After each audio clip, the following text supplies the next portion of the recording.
We all grew up believing that Stonehenge is the world's most ancient observatory, but now it has some serious competition for the title. Nabta Playa was built more than 2,000 miles away in southern Egypt and thousands of years before Stonehenge and even the pyramids of Giza.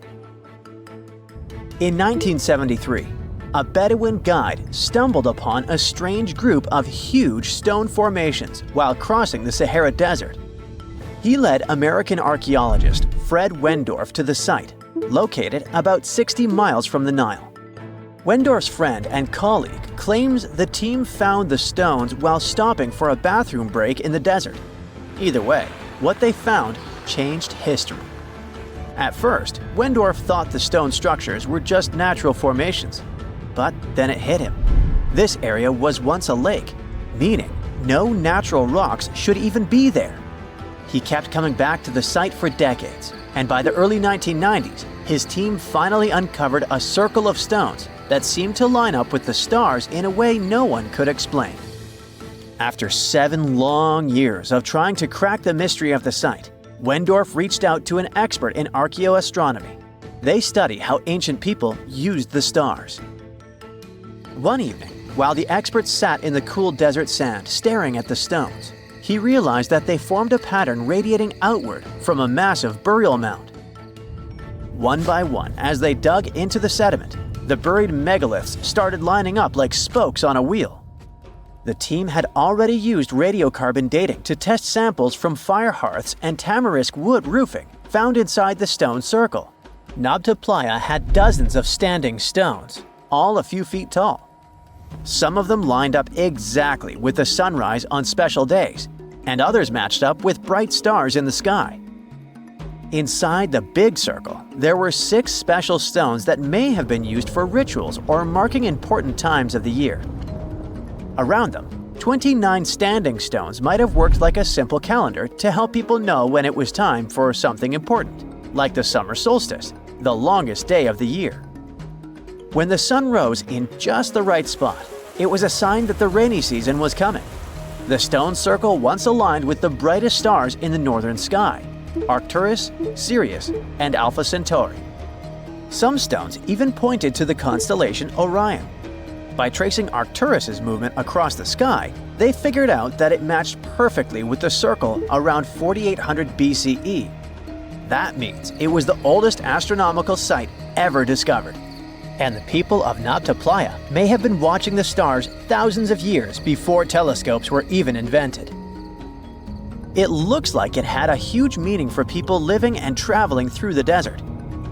Over 10,000 years ago, the long, cold, and dry ice age that lasted for tens of thousands of years was finally fading away.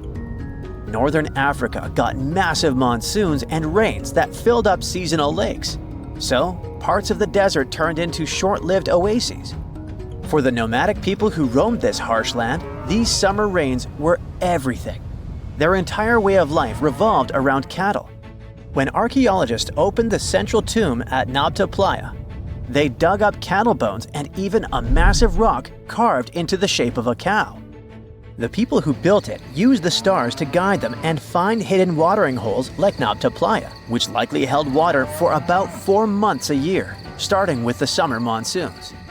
But there was no North Star back then, so instead they navigated using bright stars and the way the sky seemed to spin in circles above them. When the lakes were full, the standing stones would be partly submerged, and from the western shore, you would see the reflection of the stars on the dark water. Nabta Playa is way less famous than Stonehenge, perhaps because its stones were buried and the famous site in England was open to visitors for thousands of years.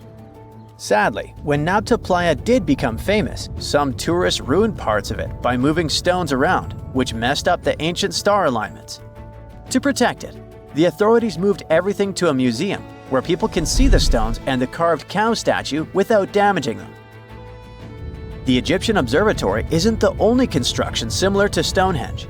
It has versions that were used for different purposes from Germany and France to the US and the Andes in northern Peru. This last one is actually one of the oldest big structures ever built in this region. The circular plaza is made of 2 giant stone walls arranged in a ring. It was likely used for ceremonies and gatherings. Scientists have carbon dated it to be about 4,750 years old, which means it was built before the Great Pyramids of Egypt and Stonehenge. The plaza had 2 entrances and a special layer of clay, soil, gravel, and charcoal underneath. It was carefully planned and built. Archaeologists also found ceramic pieces, quartz crystals, and gemstones at the site, so it was definitely a special place. People visited it for centuries, but at some point it was sealed off, probably because of changing beliefs and traditions. The most recent discovery was the remains of a large timber circle roughly the same age and with parallels to Stonehenge, all the way up in Denmark. This open-air structure was likely part of a special area where prehistoric people from the late Neolithic and early Bronze Age gathered for rituals and ceremonies. The circle was made up of 45 giant wooden posts, forming a huge ring about 100 feet wide. The wood is gone now, but scientists believe tall timbers once stood in the holes and created an impressive wood henge. No one knows exactly what these circles were used for, but archaeologists have found animal bones and food remains at similar sites. So people probably used to gather there for feasts and rituals. In 2024, scientists found 2 ancient stone circles from the Neolithic period in Dartmoor National Park in England. Some archaeologists believe they might form a sacred ark. Many of Dartmoor's stone structures were built in a curved shape on the high ground in the center of the area. A long time ago, Dartmoor was covered in forests, so people may have used the high ground as important markers. One of the newly found circles fits inside this ark, but the other one is outside of it, to the north. This could have been an entrance point into the ark. There's also a raised bank of earth near the stones, which looks similar to other famous Neolithic sites, like the Ring of Brodgar in Scotland and Stonehenge itself. This means the people who built these circles may have visited Stonehenge or been inspired by it. Archaeologists in Oman found ancient stone monuments called tralith, which got the nickname Arabian Stonehenge. They were finished about 2,000 years ago, but no one knows for sure who built them or why. Scientists also found stone hand axes that are incredibly old, between 300,000 and 1.3 million years old, from the time when the first humans left Africa. At another site in central Oman, archaeologists discovered a Neolithic tomb from around 5,000 to 4,600 BCE. There are 2 chambers with the bones of dozens of people inside beneath a giant megalithic structure. Nearby, they also discovered rock carvings that were made by people who lived in the area. And then there is another Stonehenge look-alike, this time in Saudi Arabia, that was used as an apartment complex thousands of years ago. Archaeologists discovered a total of 345 stone circles by looking at aerial photos of a lava field. Each circle is between 13 to 26 feet and has at least one large standing stone in the middle. These structures still have remains of stone walls and doorways. Stone circles like Stonehenge are often linked to ceremonies and rituals, but scientists say that many early houses were actually built in round shapes, and rectangular homes only became common much later in history. You plan to spend your summer vacation in Africa. The final destination is the Sahara Desert. It's located in northern Africa, stretching from the Atlantic Ocean to the Red Sea. You're excited to ride camels and learn about the region's rich cultures. You hop on an extensively long flight, and finally, you are here. You find yourself in the world's biggest hot desert. Can you believe it's 3 million square miles? You're ready for your first adventure after drinking liters of ice-cold water. The guide gives you a choice. You can spend 2 weeks visiting a collection of oases, or you can help them solve an ongoing local mystery. Deep into the desert, near this Algerian town, lies a mystery begging to be solved. A collection of huge, spotted circles in the sand. There are dozens of them, stretching for miles in a straight line. The circles were first identified via Google Earth images several years ago. People have debated them for years, but no one seems to know the answer. The strange thing is that they are so many miles away from any towns, roads, or human activity. The quickest way to discover the truth behind the circles is asking questions. You grab your notebook and set out to talk to locals. Everyone is helpful in this scenario: geographers, anthropologists, elders, and historians. The first person you talk to is a map expert. You need to understand if those circles were authentic or a satellite glitch. You end up interviewing the people who take Google Earth satellite pictures. The circles are really there. They appear in multiple pictures from many years. Then, let's understand why they are there in the first place. After 2 days of interviews, you have your first lead. The circles could be the result of oil activity. Experts explained why this would make sense. Algeria is a rich area for natural resources, so this would be a sensible guess. Usually, to find out if there is anything worth extracting, companies would undertake seismic surveys. Seismic surveys are a way of analyzing the Earth's surface by sending shock waves into the ground. Depending on how these waves bounce back, you'll know what is located there. A special vehicle could have marked the soil that way. So, did we unravel the mystery? Not quite so. As you know, the Sahara Desert is one of the driest areas on the planet. The average high temperatures in summer are over 104 degrees Fahrenheit. To survive there, people need to find ways of accessing water. So, these circles could be a kind of ruin or leftovers from ancient water wells. Again, I'd say this is a sensible guess. Ready for some fact-checking? Some anthropologists agree that these circles could be ancient fogueras. Foguera is the name of a 2,500-year-old style of irrigation system, usually found in northern Africa. It is also known as a qanat in other places in northern Africa. Locals would dig a deep well at an elevated point, deep enough to tap into underground water. They would then dig parallel shafts at regular distances. Then, they would dig an underground channel that connected the city to the well. Solely with the help of gravity, water would run from the well to the city. This traditional technology provided water for crops, livestock, and humans. Now, let's say these wells made human-made oases possible. Even the closest municipality name was an indication that this could be true. The name Fogueret Esaoia is actually named after Fogueres, these ancient wells. Now, this lead was proving to be very accurate. You decide to travel over there to see for yourself. You take a local bus, sit back, and enjoy the ride. The landscape in northern Algeria is filled with ancient-looking towns. You even see ruins of wells along the way, on the outskirts of smaller cities. Opening Google's satellite images, you can see the qanat's markings on the ground, a series of holes running down several miles. But as soon as you arrive, you find out you were wrong. Dale Lightfoot, one of the world's leading experts on qanats, said that the circles were definitely not qanats. Even the satellite images confirm this difference. Uh-oh, we were so close! Apparently, qanats or fogueras would not run down a straight line. They wouldn't be shaped like circles. Another clue that this wasn't the case was that there were no towns at the end. The circles were really far away from any human activity, and qanats were explicitly built to provide water for human settlements. Well, it sure was a good try. You almost gave up on this mystery when you decided to take one more field trip. It was days of preparation, pick up cars, food, equipment, all so that the mystery of the Sahara Circles could be unraveled. On the first day, you drove over 99 miles into the desert. You were always curious to see what this part of the world looked like. Over there, you see nothing but mustard yellow dunes. The night sky is pretty decent though. You can see the entire Milky Way with your own eyes. You set up camp and sleep under a canopy of stars. The next day, tension grows. There's no cell reception. Oh dear. But thankfully, you added the coordinates of the circles to your Google map. And surprise, the offline mode works out there.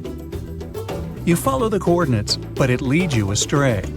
You start to get nervous, thinking this was all in vain. But you and the team get into the car and drive a few more miles past the coordinates on your phone. After a very bumpy ride, you can't believe your eyes. There it is, an enormous crater dug on the sand, surrounded by 12 smaller holes. From up high, it looks like a clock, without the pointers, of course. On the ground, they're very faint, So faint you almost missed them. Searching the area, you notice all the holes had something similar: metal wires, thin wires that you can pull from the ground. They're buried deep, so you start digging. An object starts to reveal itself. Uh-oh, it looks like old dynamite. This certainly surprises you. Better stop digging to avoid any accidents. At the end of the survey, you feel satisfied, but still curious. What could all this dynamite mean? And who put it there? What comes next is the turning point of your adventure. Walking back to the car, you see something shining on the ground. You approach the item with curiosity. It's round and rusty and looks like a sardine can. What's that doing here? Could this give you more clues about the circle's mystery? Just in case, you pick it up and put it in the car. Back in the city, the puzzle pieces start to reveal the story behind the Sahara circles. You bring photos in the sardine can and show them to local experts. They analyze your material and give you an intriguing verdict. As it turns out, guess number 1 was the closest one to the truth. So, what happened to the first guess? Why do we need to keep digging deeper? Well, because it was only half right. The Sahara circles are not a historical footprint of seismic surveying. Back when the circles were made, this technology didn't even exist. But they sure are related to oil exploration. The dynamite-filled holes were an old method for oil searching. The circles are the leftovers of surveyors looking for resources underground. And the sardine cans? Well, they were left by the workers who held explosion works. You gotta eat, right? According to the model of the can, this happened more or less around the 1950s and 1960s. So these circles aren't even that ancient. More like modern ones, if you ask me. Well. Hope you are glad you tagged along and helped unravel this mystery. See you in the next mystery-solving adventure. We've all heard of the Sahara. Sure you have. It's the largest hot desert on the planet. A sea of sand covering an area larger than the contiguous United States. But have you ever wondered what lies beneath the sand dunes? To answer this question, we must travel deep into the past of our blue planet. Up until some 6,000 years ago, the Sahara was grassland. Humans were around at this time, not me, spreading agriculture around the planet. In the north of Africa, the color green dominated. Plenty of rainfall meant that there were lakes, rivers, pastures, and even forests. A completely different image of the Sahara from the barren landscape of today. But then the climate started to shift. The region became parched, and the vegetation started disappearing. The wind did the rest. It took away the fine sediment after there were no plant roots to hold the ground together. Give it a couple thousands of years, and you get a familiar image of the Sahara. Sand and rocks stretching as far as the eye can see. But when it comes to volume, only a quarter of the Sahara is actually sand. The yellow sands of the Sahara are just one part of the story. The desert has many other features, such as gravel plains, salt flats, and plateaus. Makes you think if we understand the word desert correctly. For people who study such terrains, geologists, there is only one condition for defining a desert: precipitation. If an area gets little or no rain, then it's considered a desert. The Sahara certainly fits the bill. Its average annual rainfall is just 3 inches. Compare that to the nearly 45 inches a year in New York. When we look at precipitation, this sandy desert is only the 3rd largest in the world. Number 1 and 2 are Antarctica and the Arctic. They are larger than the Sahara by millions of square miles. It sounds odd, but there is more than one type of desert. The first 2 are polar deserts, while the Sahara is a subtropical desert. But the difference in air temperature are staggering. In Antarctica's interior, temperatures plummet to minus 76 degrees Fahrenheit. Compare that to the highest temperature on record in the Sahara of 136 degrees Fahrenheit. But this desert has a cool side. At night, the temperature is roughly the same as the average yearly temperature in Denmark. This hot and cold roller coaster makes it hard to choose the right outfit when venturing into the Sahara. And what about the sand? How deep is it actually? The depth varies between 70 and 140 feet. That's not too deep. If you put the Statue of Liberty in a tall dune, half of it would still stick out of the sand. Its vast amounts in the Sahara were created by aeolian processes. That's Greek for wind. Over time, it blows and shapes the surface of the earth. In dry areas with sparse vegetation, winds erode the ground much faster. That's what happened in North Africa. Under all that sand is the bedrock and cracked clay. If you started digging, you would find the same everywhere on the planet, with one important difference. There is some type of soil covering the bedrock. This is not the case in the Sahara. Because of the arid climate and a lack of vegetation, sand covers the ground below. Over the course of thousands of years, a lot of interesting finds ended up in the desert sand. For example, there are petrified tree trunks. These are essentially preserved prehistoric trees. They date back to the time when the region was lush green. In some places, the trees of this fossilized forest are at least 65 feet tall. The wood is so well preserved that you can still see the texture and knots. There are even fossilized pine cones. In 1992, scientists found glass fragments in eastern Sahara. These canary yellow glass shards were scattered across hundreds of miles. They didn't belong to an ancient civilization, although ancient Egyptians used them to make jewelry. In fact, the breastplate of King Tut had a beautiful scarab beetle centerpiece made from this desert glass. For a long time, scientists were puzzled about the true origins of these fragments. They finally concluded that the glass was around 29 million years old. It is an impact tape. If that sounds like it has something to do with the word impact, you are correct. These rocks are formed when a meteorite hits the surface of the Earth. This generates a lot of heat. Scientists estimate that the temperature needed to melt this mineral was close to 3,000 degrees Fahrenheit. Apart from the regular fine-grained sand, we also have melted sand in the Sahara. But the desert conceals other unlikely artifacts. Shark teeth are a common find in Morocco, which sits in the western part of the Sahara. What are the fossilized teeth of these marine predators doing in the middle of the desert? This part of the world looked entirely different millions of years ago. There was a sea cutting right through what is now a desert. The Trans-Saharan Seaway ran the length of present-day Algeria and Mali. It was around 165 feet deep. That was enough for all sorts of aquatic animals to inhabit it. Large catfish, sea snakes, and of course sharks lived in the area. British archaeologists even unearthed a turtle shell in Mali in the 1980s. For centuries, there was even an entire city hidden under the desert.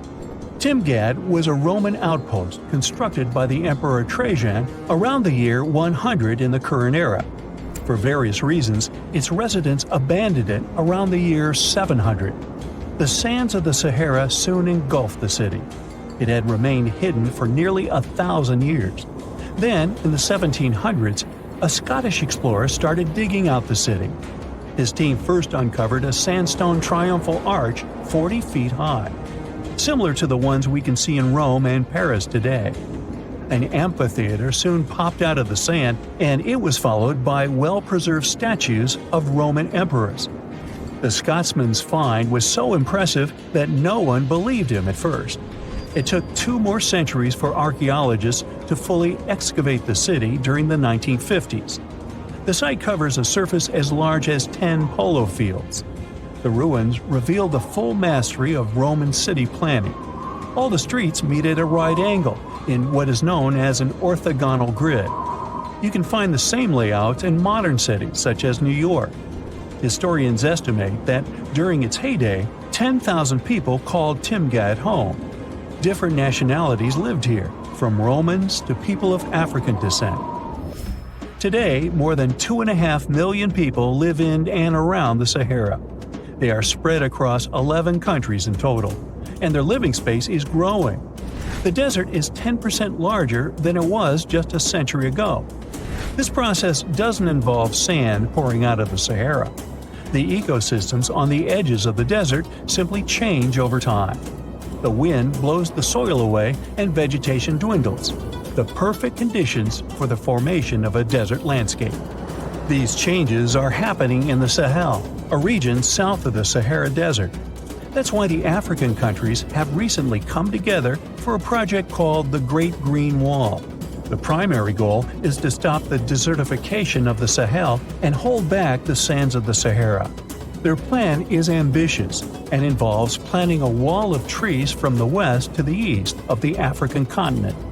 The proposed forest is not only going to be long, but wide as well. The Sahara and the Sahel share a historic bond. Since antiquity, camel caravans have been making the journey from Africa's Mediterranean coast in the north to the savannas in the south. The golden age of this trade kicked off in the 9th century. The perilous journey took several months to complete. The route was 2.5 times longer than the length of the Grand Canyon. Explorers still find evidence of these ancient caravans hidden away under the sands of the Sahara. I bet you've never heard of the legendary oasis of Zerzura. This ancient city is said to be hidden somewhere deep in the Sahara Desert, and its discovery could mean unimaginable riches and untold secrets. According to an anonymous 15th century Arabic guide, the key to unlocking the city lies in the beak of a bird carved on the city gate. Zerzura might not be as popular as Machu Picchu or the pyramids, but that just makes it more mysterious. Legend has it that Zerzura is built around this big oasis somewhere in the desert west of the Nile.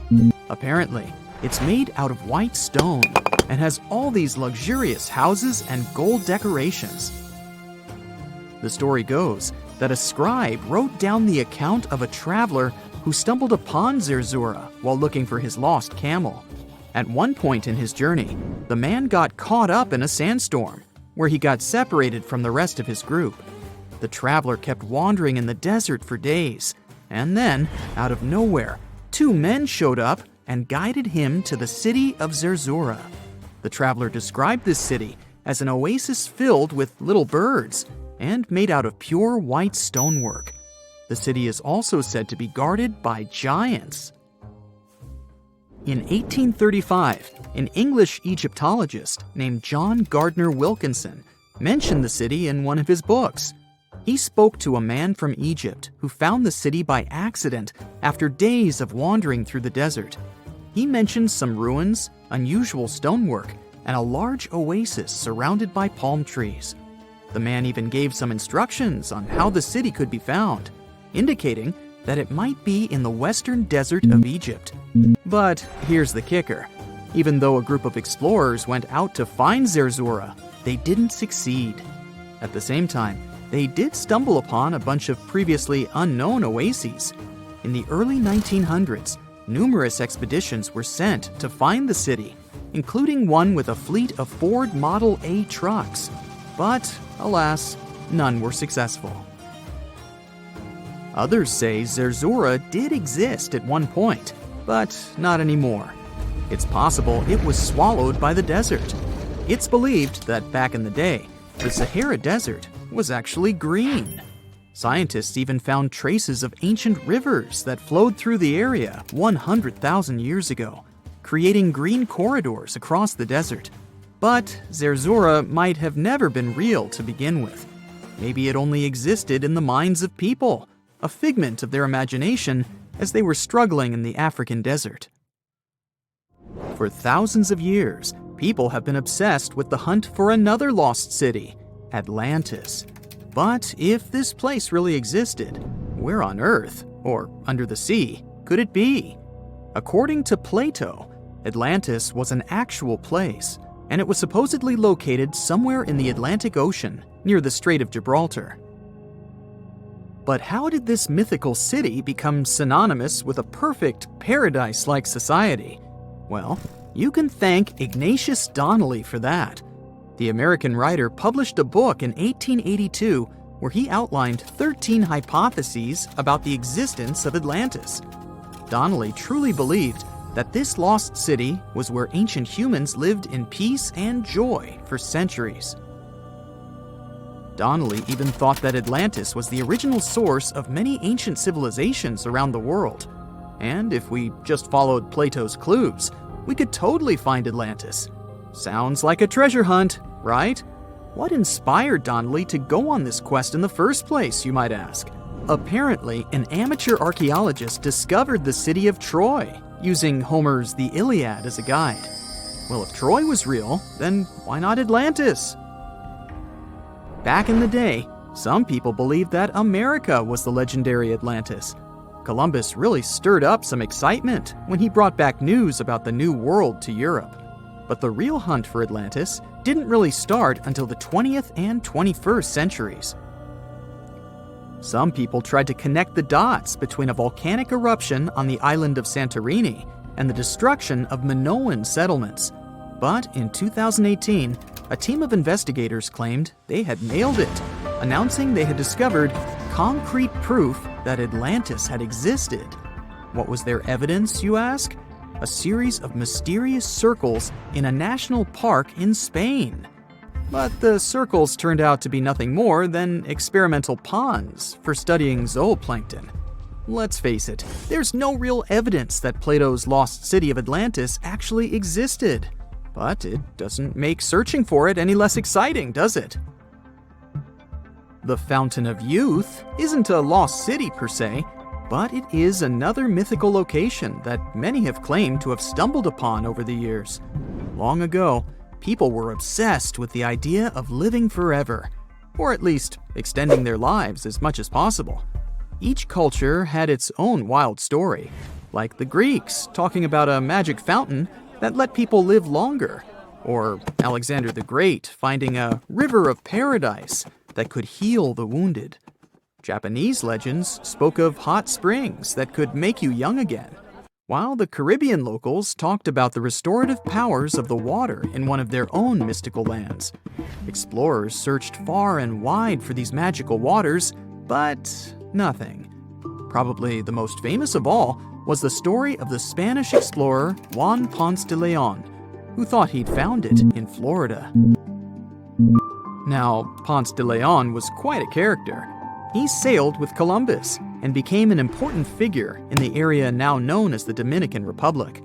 He found gold in Puerto Rico and even became the island's administrator. But when the ruler of Spain decided to replace him in his duties, he got upset and decided to explore Florida, looking for gold and the elusive Fountain of Youth. He explored the Bahamas, but sadly, he didn't find any gold or magic water. He did, however, make his way to Florida. He explored the coast and even discovered the Gulf Stream. Unfortunately, his last expedition didn't go well, and he was wounded. But the legend of him searching for the Fountain of Youth lived on.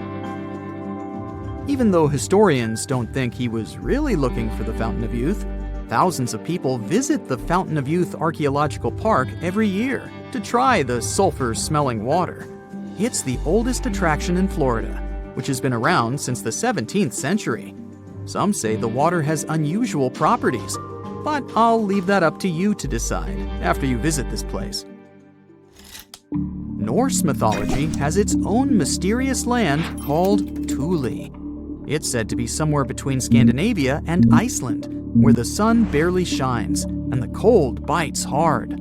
The folks there survive on a diet of millet, herbs, fruits, and roots, washed down with a grain and honey brew.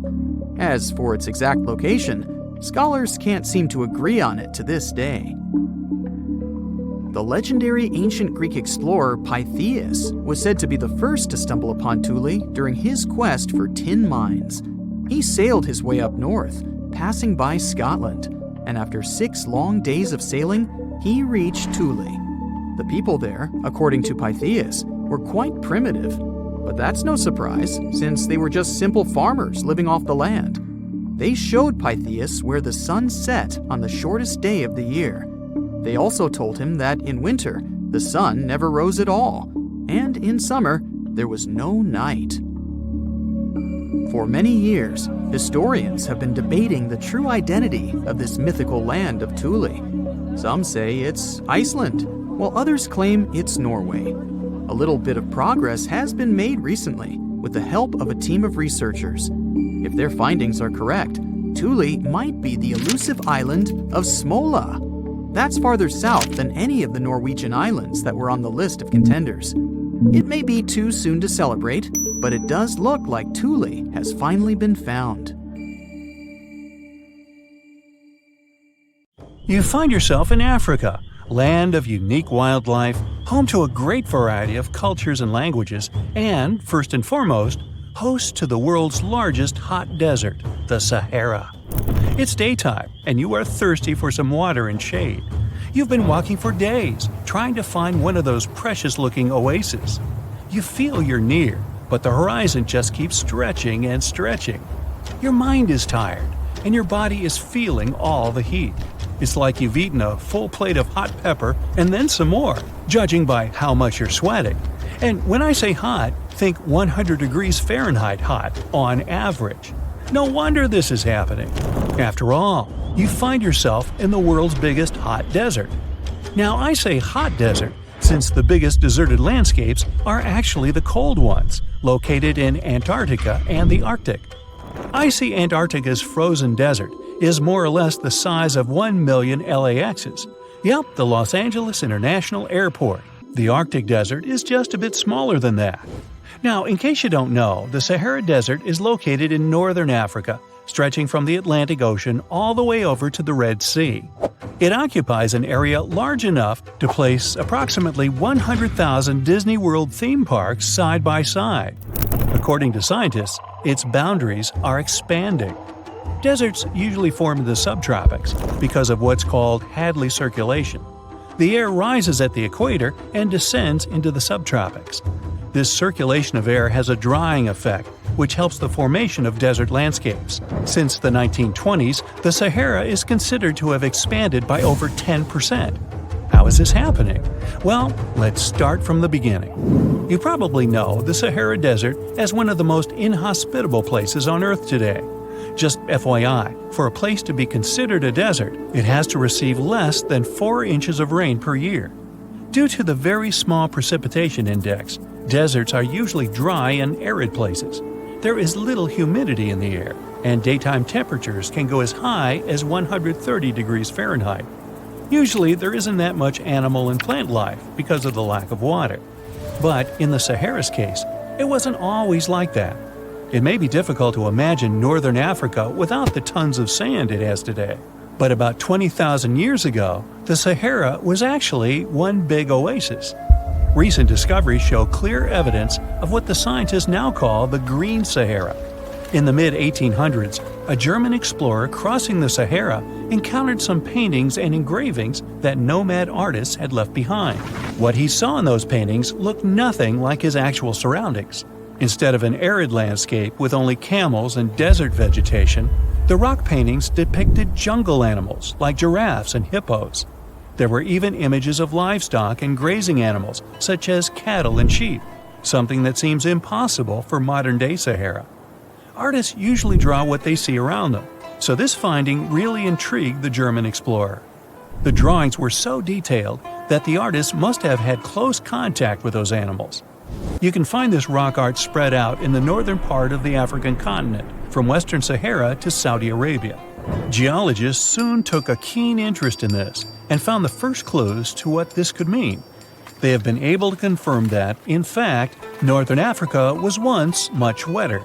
They found evidence from nearby deep-sea sediment off the coast of Mauritania.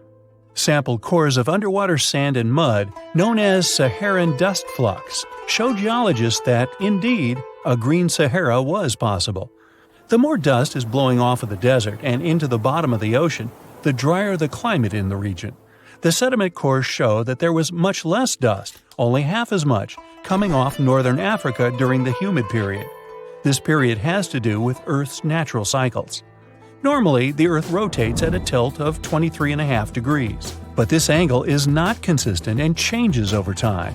Earth's tilt is responsible for the amount of sunlight each hemisphere receives. It affects several ecosystem functions on the planet.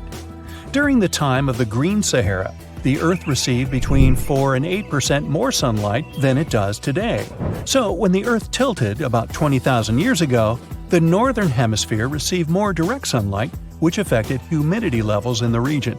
As the northern hemisphere got warmer, this affected monsoon activity, more specifically the West African monsoon.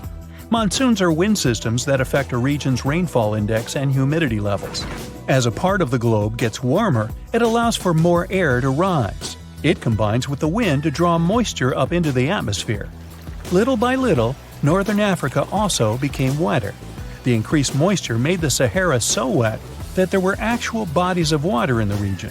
As vegetation grew, the plants held onto moisture better than bare sand could. There is evidence of natural basins throughout the Sahara and lakes so big they would fit all of the U.S.'s Great Lakes inside of them. Archaeologists uncovered evidence of vibrant societies in what are now arid areas. It looks like ancient cultures were able to take full advantage of the African humid period. According to researchers, the human population peaked across the Sahara about 9,000 years ago. There are traces of fireplaces, hunting tools, fish hooks, and even mounds of fish bones. Records show that there have been over 230 green periods over the span of 8 million years.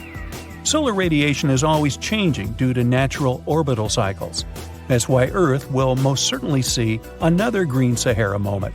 It might be thousands of years from now, but it will happen. The same way the Sahara turns green, it turns yellow again. Let's put it like that. All it takes is a significant axial tilt and a few years of readjusting. However, another phenomenon is calling the attention of scientists now. Recent studies by the National Science Foundation from the University of Maryland show the Sahara has expanded 10% over the past 90 years. This phenomenon is called desertification, which literally means fertile land turning into desert land. The Sahara Desert is now advancing into the semi-arid region of Sahel. In 1950, this region was home to 31 million people. Today, its population is over 100 million people. This rapid population growth has largely contributed to the Sahara's expansion. Farmers that were once nomads began settling down. Land usage grew more intense, aiding in weakening the soil. The demand for food has caused an overcropping of the land, so even more of it is turning into the desert now. The study also shows that natural climate cycles can affect rainfall in the Sahara and the Sahel. Scientists affirm that all deserts fluctuate, not only the Sahara. A desert's boundary may expand in the dry winter and contract during the wetter summer. South of the Sahara lies the Chad Basin. It is a natural body of water that now serves as an indicator of the Sahara's expansion. The Chad Basin is located in the region where the Sahara is advancing southward. An atmospheric and ocean expert from the University of Maryland explains that rainfall has reduced greatly in the entire region. Due to reduced rainfalls, there is less water across the entire basin, and even Chad Lake is drying out. Just like the Sahara, the Atacama Desert in Chile, deemed the world's driest, is also expanding. It is located north of the city of Santiago, and its southern border is expanding toward the Chilean capital. Because the climate is getting drier and drier here, the city of Santiago risks turning into an arid or semi-arid region itself. The once fertile valleys of local rivers that lived on agriculture and livestock for many generations are losing their revenues as Chilean land is turning into a desert. Since 2010, Santiago has received only a third of its annual rainfall. Outside of the city, farmers are digging holes in search of blue gold, or simply put, water. The situation here is very similar to that of Sahel. So tell me this, were you as surprised as I was to find out what has been happening in the Sahara region? Feel free to share in the comments below. You're walking along a hot desert under the scorching sun. You run out of supplies. There's no more water. You dream about rain, but there are no clouds in the sky. With each step, you lose more and more strength and fall. You notice a small pond nearby. Is it real water or just a mirage? You can't get to your feet, so you crawl there. The water is getting closer by the minute, but not because you're moving towards it. It's the water approaching you. In a few minutes, the pond area increases. Here, you're already in it. A small lake is formed, 60 feet deep, at the place where the piece of desert was. This real event happened in 2014 in the Tunisian desert. No one knows exactly on what day the lake appeared, since this part of the south of Tunisia is sparsely populated.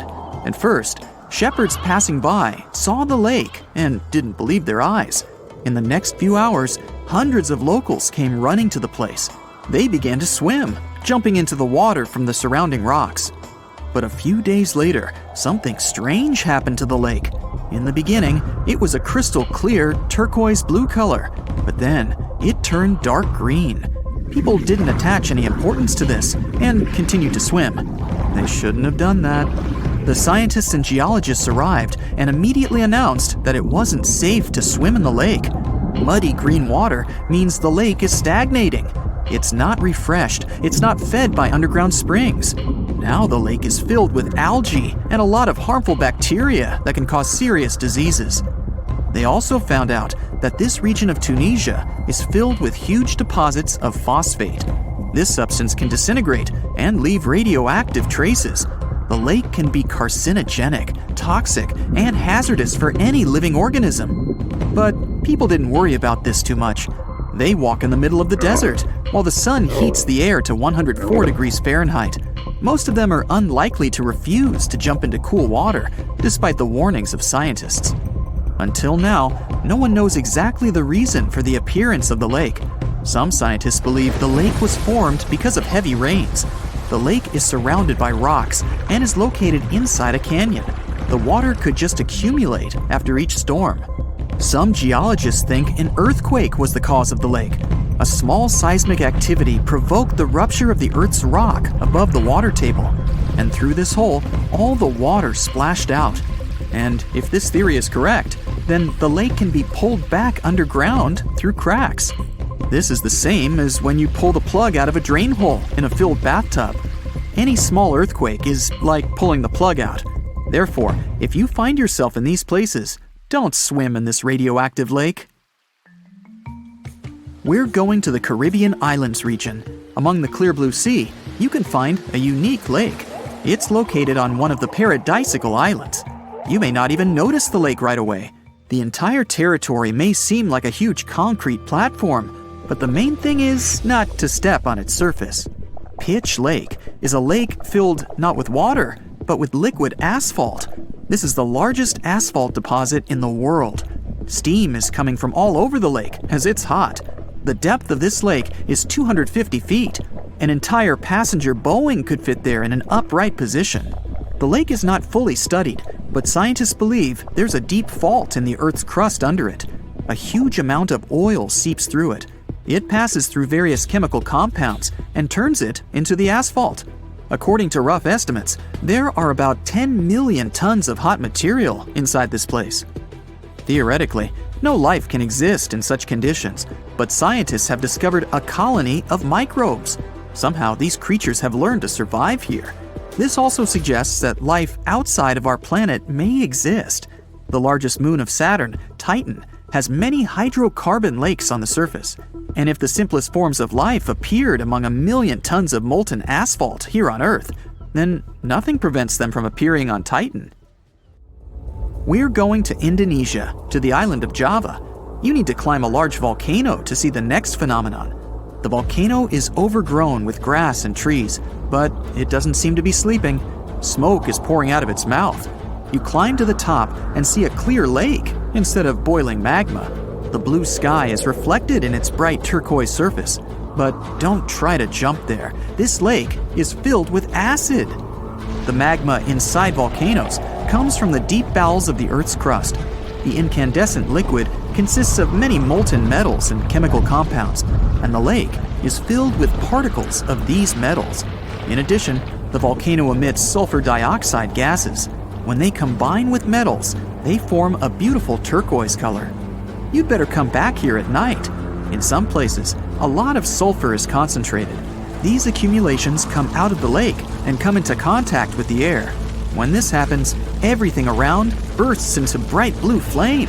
It's safe to observe this from the side, but don't get too close. Nearby, on this island, there's another acid lake. It also releases sulfurous gases into the air, which are easily ignited when in contact with oxygen. And when this happens, the gases burst into a bright blue electric flame. It's difficult to see the flames during the day. At night, you can see these flashes from afar. Our next location is Australia. You start the drone high above the forest area. Among the green dense forests, you can see a bright pink spot. It's our lake. This time, the beautiful pink color may not stop you from swimming. You can relax here and take beautiful photos. The lake attracts thousands of tourists, but scientists have only recently been able to find out the reason for the unusual color. At the bottom of this salty lake in Melbourne, special algae grow and secrete a red pigment. In combination with sunlight, high temperatures, and a small amount of precipitation, it turns the lake pink. By the way, Australia is not the only place with such a phenomenon. There are lakes with a pink tinge of water all over the world. You can find them in Senegal, Bolivia, Kenya, and many other countries. The water of these places is also salty and contains the red pigment of unusual algae. We leave the hot beaches and fly to cold Canada. Here, we see a frozen Lake Abraham. We step on the ice and notice huge frozen bubbles inside. They resemble jellyfish, and there are thousands of them there. This is methane. It's a highly flammable substance. The grass, leaves, pieces of trees, and any organic substances that fall into the lake become food for a lot of bacteria that emit methane. Upon contact with frozen water, methane turns into tens of thousands of frozen balls. When the ice melts, the bubbles burst and sizzle. This phenomenon can also be observed on some shores of the Arctic Ocean. There, the size of the bubbles can reach several times more than balloons. It's a beautiful sight, but it's not safe, since methane ignites when it contacts with air. We're in the coldest place of our journey. It's Antarctica, near the driest desert on Earth. A dry place doesn't mean it has to be hot. It's an area with minimum precipitation. The desert isn't sand and cacti, but a place where almost no living life inhabits. Some areas of Antarctica meet these two criteria. However, in this icy desert, you can notice a tiny lake. Its depth is only a few inches. Technically, it's a pond, but the most amazing thing is that it stays in a liquid form. The temperature here drops to -58 degrees Fahrenheit. The pond should be frozen, but this doesn't happen. Don Juan Pond is one of the saltiest reservoirs on the planet. The amount of salt here doesn't allow the water to freeze. Scientists have been studying this lake for more than 60 years, but they still can't find out the exact reason for the appearance of water here. Under the burning sun, among the sand dunes, somewhere in the Sahara Desert, you're walking in search of an ancient treasure. Finally, you find a strange rock in the sand. It's big, looks like a large piece of black coal or rock, but something shiny on its surface makes the rock unusual. This unique find is the oldest thing that has ever been discovered on our planet. This rock was born long before Earth appeared in outer space. The unusual meteorite was found in 2020 in a remote area of the Sahara Desert. Scientists have analyzed the isotopes of magnesium and aluminum on the stone's surface and found that its age is about 4.5 billion years. At the moment, this is the oldest sample of magma from space in history. It belongs to a small protoplanet that didn't have time to form completely. It happened a very long time ago when our solar system was forming. Many huge asteroids were floating in space. Some of them were formed into huge celestial bodies, which later became planets. The big rocky planets were absorbing the smaller ones. The rock was part of a little protoplanet that just began its formation, but another huge asteroid destroyed it. The planet shattered into billions of pieces. Some of them became part of other planets. Some flew outside the solar system, and one piece that had been wandering in space until our Earth was formed. After that, it hit the planet's atmosphere and fell into the territory now known as the Sahara Desert. The rock was discovered in 2020, but the erosion of extraterrestrial rocks shows that it could have fallen much earlier. This ancient thing weighing around 70 pounds has several pieces of different meteorites inside. In simple words, it's a volcanic rock consisting of lava. It has cooled, solidified, and crystallized. That's why you notice the glitter. Scientists hope that further study of the rock will help to learn more about our solar system foundation. The biggest asteroid discovered in the U.S. is the Willamette. Its size is 84 square feet, and its weight is more than 15 tons. This is half the weight of a bus. Several people can fit on the surface of this outer space object. But the coolest thing is that it's not a rock like most meteorites that were found. Willamette is made of nickel and iron. This massive piece of metal was discovered in 1906. Now, the huge rock is kept at the American Museum of Natural History. The largest meteorite ever found is Hoba. It's located in Namibia, and people have never changed its position because it's too heavy. The weight of Hoba is 60 tons. It's heavier than a tank. The next space-related event occurred on February 28 in southwest England. On this day, a huge flash lit up the sky. Then there was a loud crash. Several residents opened the doors of their houses and noticed a black sooty spot on the lawn.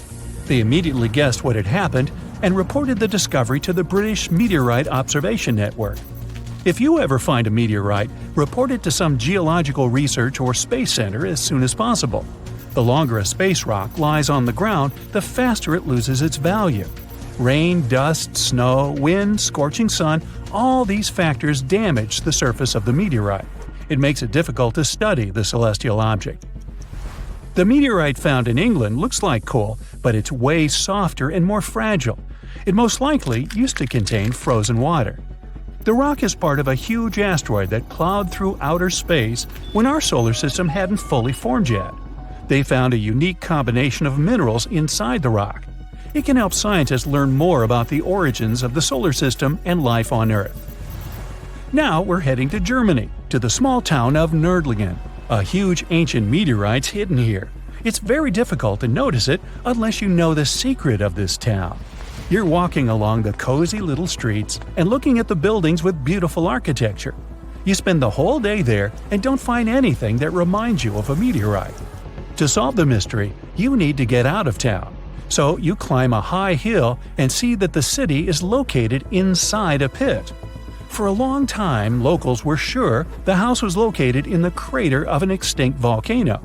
If you look at the houses from a certain angle, you may notice an unusual shining coming from them. In the middle of the 20th century, a group of geologists came here and immediately declared that the crater doesn't look like a volcanic one. The town was built on a huge crater left by a meteorite. The huge celestial body fell here about 15 million years ago.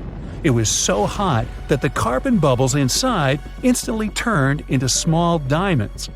When people were building this city, they didn't know they were using expensive stones, since the diamonds were hardly visible. The locals never attached importance to the fact that the city walls shine unusually in the sun. Now they believe this place was built from diamonds that had fallen from the sky. Our next stop is in the UK again. This time the rocks are of an earthly origin. The famous Stonehenge. People place circles of rocks here in a certain order. Everyone knows about this archaeological monument, but no one knows the reason for its creation for certain. Another construction built out of mysterious rocks was discovered just 2 miles away. It's called Superhenge. It's bigger, heavier, and takes up more space. Each plate here is 15 feet, which is about the height of 2 floors. Once, the stone stood vertically and formed a huge semicircle. But someone pushed the stones over about 4,500 years ago. It was a college prank. No, not really. That's why they couldn't be detected for a long time. Scientists still can't solve the mystery of Superhenge, but they believe the standing vertical stones were part of some huge monument. Some other amazing rocks are located in the south of Costa Rica. There are big ones, the size of a human, and there are smaller ones, the size of bowling balls. And they all have a perfectly round shape. These giant rocky spheres were created by people. It must have taken years of polishing using stone tools to get the perfect round shape. These balls are incredibly heavy, but can easily roll like a basketball. All the rocks are of a different age. Some of them were created about 2,500 years ago. Most of them are made of molten volcanic magma. Until now, scientists don't know for what purpose these stones were used. They were found in different parts of Costa Rica, near big cities. It's possible that ancient civilizations installed them specifically to show the greatness of local kings. Also, many experts believe the rocks were used as a tool for studying astronomy. The people who knew their purpose of the rocks had disappeared, and the history of the stones was lost along with them. Let's finish our journey with the coolest archaeological find. You're walking through the desert of Peru and climbing a low hill. You look down and notice the surface of the hill is covered with strange lines. You walk far away and see a huge cat on the hill. Such a drawing is called a geoglyph. Its length is around 120 feet, which is about half the size of a Boeing commercial jet.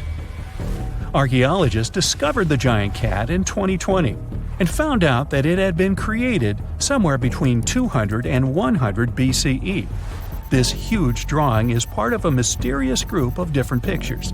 In addition to the cat, there are other animals, plants, and fantastic figures.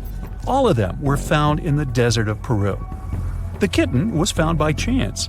Archaeologists didn't see it at first because natural erosion on the hillside had almost erased the silhouette. Mirror check. You've got your beige parka on, your chisel is packed, and your overnight plane ride to Saudi Arabia is booked. You know what this means, right? Unfortunately, you weren't cast in the remake of Dune. It just means that you're ready to go explore the world's largest desert areas in the hopes of uncovering prehistoric secrets about our ancestors. Let's get one thing straight. If you ever thought that deserts were empty spaces, think again. They might be filled with sand as far as the eye can see, but they also hold a lot of history. You know, because before humans settled down in cities and towns, we were nomadic people, and we traveled all around the globe looking for food, water, and shelter. So we had to come up with some interesting stuff to survive. Like this thing that was found in the desert of Saudi Arabia. Do you have any idea what this could have been? Over many years, scientists have discussed the origins and use of huge structures such as these ones. It seems our Neolithic ancestors were way smarter than we gave them credit for. They didn't spend all their hours around the fire carving weapons out of stone. No, they were also practicing their architectural skills.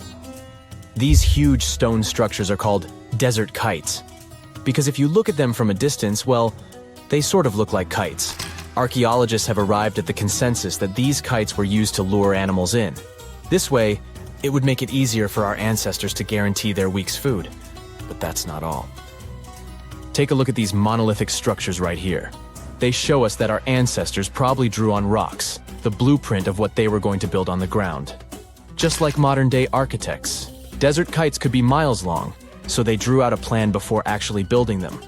The most surprising feature of all is that these kites were built even before things such as Stonehenge. We're talking around 7,000 to 9,000 years ago.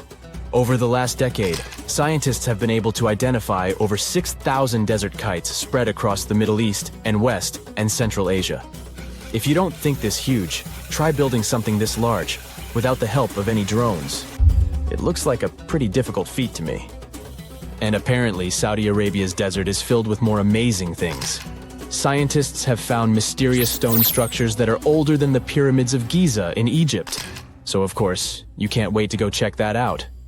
Can we all agree that carrying around heavy rocks to build a pyramid without the help of modern technology sounds absurd? I mean, how on earth did they do it? Now imagine turning back the clock about 2,000 years into the past and finding humans that built similar gigantic structures in isolated areas. Take a look at these so-called mustadils. They are rectangular structures built from piled-up stones, found over 77,000 square miles. Some archaeologists believe that these monuments were used for ritualistic purposes, maybe processions of some kind, where people would walk from one end of the plateau to the other. I'd be down for that. Now let's move on to another deserted area. We're entering the world-famous Sahara Desert landscape. Isn't it beautiful? Here, you're about to unravel an ancient mystery, something that took years for researchers to solve. Fun fact, the Sahara Desert is the world's largest hot desert. It spans over 3 million square miles, which would be like putting 1,000 times the country of Hawaii next to each other. We say it's the largest hot desert because the world's largest desert area is Antarctica. But we all know temperatures over there are freezing. Not the typical image of when we think of a desert. Deep into the desert, near the Algerian town of Fogaret et Zua, something strange was found. For decades, these tiny dots appeared on images of Google Earth, but nobody could explain what they were. Some scientists were sure that these circles are the result of oil activity in the region. Others guessed that these were ancient fogaras or ancient water wells. There are dozens of them, stretching for miles and miles in a straight line. The strange thing is that they are always far away from any town, road, or human activity in general. So what was or is their purpose? If you had to take a guess, what would you say? Remember we talked about how our ancestors had to be creative in order to survive in the desert? Let's try to walk in their shoes for a minute. Imagine you're a nomadic hunter-gatherer living in a desert area. You spend your days basking in the hot sun, trying to count all the grains of sand around you. But you also need to eat and drink water. But how on earth do you get water in a desert? Sure, you can hope to keep running into oasis every week or so, but that seems a bit risky, doesn't it? That's why North African people invented the so-called fogaras. The fogaras are a 2,500-year-old irrigation system. Locals would dig deep wells in elevated areas, wells deep enough to tap into underground water. Then, they would dig parallel shafts at regular distances. This way, the water would flow from the main well down into all the shafts and irrigate entire areas. Travelers could stop by the shafts and quench their thirst. They could also raise livestock and tend to crops. Pretty clever, huh? As much as these holes did look like fogaras, a little bit of research would show you that they're not. You see, these shafts were built in a line, and not in a circular shape like the ones we're looking at now. So maybe it has something to do with the second option? Maybe these desert holes were related to oil activity in the region? Let's have a look at the holes up close and personal. From Google Earth, they don't seem that big, but in real life, they are huge craters. The tip to uncovering what they are is hidden beneath the sand. If you were one of the researchers originally uncovering the truth behind this mystery, you would have found something unique hidden in the sand: old dynamites and vintage sardine cans. Putting the pieces of the puzzle together, scientists found that these sardine cans were a model from the 1950s and 1960s. It seems that entire teams from that decade would camp out while they surveyed the area for oil. And what about the dynamites? These were used for seismic surveying. This is an old technique, used to identify if there is oil and gas beneath the Earth's surface. Still in North Africa, you find out about another desert mystery worth exploring. Near the city of Tiaret, southwest of Algeria's capital, one runs into 13 peculiar monuments. These structures are also called jedars, and yes, I am aware of how much that may sound like a Star Wars reference. They are pyramid-like in their shapes, and as far as scientists know, they were used as final resting places for the people who lived in the region. Can you guess who these were? Most likely the Berber nomads. And since we're talking about ancient stuff, they were probably built between the 4th and 7th centuries CE. Once scientists began to explore the insides of these monuments, they found they were pretty big inside. They found large underground vaults, chambers, and labyrinth-like corridors that gave way to over 20 compartments. It could take you up to 2 hours to walk around in them, and apparently our ancestors also used its walls to depict images of animals and hunting scenes. There's no definite proof of what these jedars were used for, though. This is so neat, huh? I'm sure that our world's desert is filled with many more mysterious things for us to unravel. I guess I'll see you next time so that we can continue our explorations. Phew! This summer has been turning up the heat like never before. We feel like roasted marshmallows on a sizzling grill. Yes, the world is getting hotter, but some regions have always fought with high temperatures. It turns out people had some inventions to keep themselves cool in ancient times too. Some of them are still functioning, even 3,000 years later. Let's take a look at how people saved themselves from heat throughout history. So, put an ice cube into your cold drink and get ready to hear how people survived the heat. Speaking of ice cubes, do you know that the Persians made an ice storage system? In the deserts of ancient Persia, people had an out-of-the-box idea about how to prevent their food from turning into a melted mess. These ingenious Persians stumbled upon a physics trick that allowed them to create ice in the middle of the desert.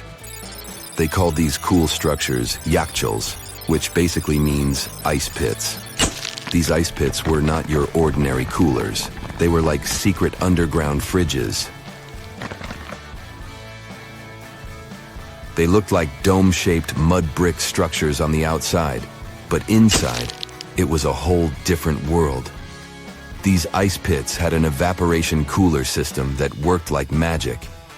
At night, when the desert cooled down, Persians made use of the radiative cooling effect. They set up cleverly designed trenches to hold thin layers of water. The water froze, defying the desert heat. Then there were underground square storage areas. The Persians collected the melting ice water from these cool trenches, and during the night, they froze it again, making the most of the desert's natural chill. To add to the cooling effect, they built a wall to shade the storage areas from the hot midday sun. And that's not all. They had this fantastic wind-catching contraption called a badger that caught the breeze and directed it right into the ice pits. Fresh air plus ice. Cool breeze.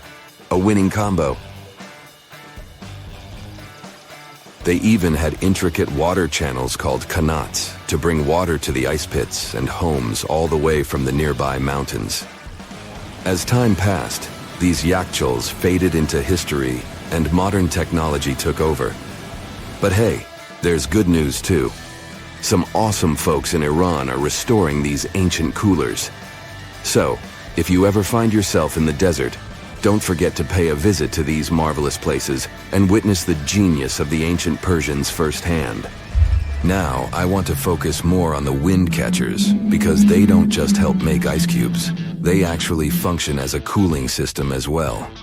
Back in the day, those clever architectural wonders were all the rage in places like Persia, modern-day Iran, Egypt, and the Middle East. Imagine tower-like structures with openings at various levels strategically placed to harness the power of nature's breeze. These openings were like magical portals for the wind. They captured those refreshing gusts and guided them right into people's living spaces. Basically, they were natural air conditioners. The breeze would gracefully flow downward, cooling the ground as it danced through the building. The secret sauce lies in the details. The tower's height, the number of sides, the openings, and the positioning of the interior blades. Everything plays its role in how efficiently the wind towers work out. Thanks to these wind catchers, ancient societies could enjoy comfy indoor temperatures without sweating. Can you imagine living in those times? Feeling the gentle breeze whisking through your home, keeping you feeling fresh and chilled out? The Persians are often credited for inventing these awesome wind catchers. But hey, don't forget about Egypt. There, you can find traces of similar structures dating all the way back to 1300 BCE. Yes, the invention of wind catchers may have occurred in ancient Egypt, but Yazid in Iran is the city with the largest number of wind catchers. People wouldn't have been able to live there without these ancient ACs because there was almost no rain in the area throughout the year. Now, let's look at these perforated double-skinned exteriors. Imagine dressing up a building with a fancy perforated screen. It's like giving its exterior a stylish makeover while keeping things chill inside. This genius technique, firstly, scatters the natural daylight, so no harsh sunbeams to blind you. The screen also offers shade like a pro, giving the building's interior a much-needed break from the blazing sun. Think of it as a natural sun hat for your home. Placing this screen about 4 feet away from the outer walls creates a breezy, dreamy hallway for fresh air circulation. And hey, they add a touch of elegance to the building too. These structures are sometimes called jali. Jaipur, India, for example, has an average daytime temperature of about 100 degrees Fahrenheit. So these structures are lifesavers. Jalis come in various forms, crafted from cement, earth, and wood. It's a cultural symbol deeply embedded in Indian architecture. You can find its captivating presence in iconic historical buildings like the majestic Taj Mahal and the Grand Red Fort in Delhi. But hey, it's not just a thing of the past. It's still rocking modern architecture scenes, and its charm has sparked creativity in artists and designers worldwide. It adorns the building's exterior, its cross-section showing a larger opening on the outside and a smaller one on the inside. This is where the Venturi effect steps in to show off its physics prowess. As the air flows through the narrowing passage, it picks up speed, creating a difference in pressure between the inside and outside of the building. Air blowing at a higher speed gets compressed, and when released, it cools down. Mashrabia is a wooden lattice or screen used in the Middle East and North Africa. These decorative wonders are like window blinds, but they do more than just look pretty. They're smart too. They give privacy, shading you from the sun, and let fresh air and light in. Some people also add clay pots filled with water, sand, or damp straw to their designs. As hot air breezes through the holes, it also passes through the pot's porous surface. The moisture inside evaporates, cooling the air. This is a perfect low-cost technique for hot and dry climates.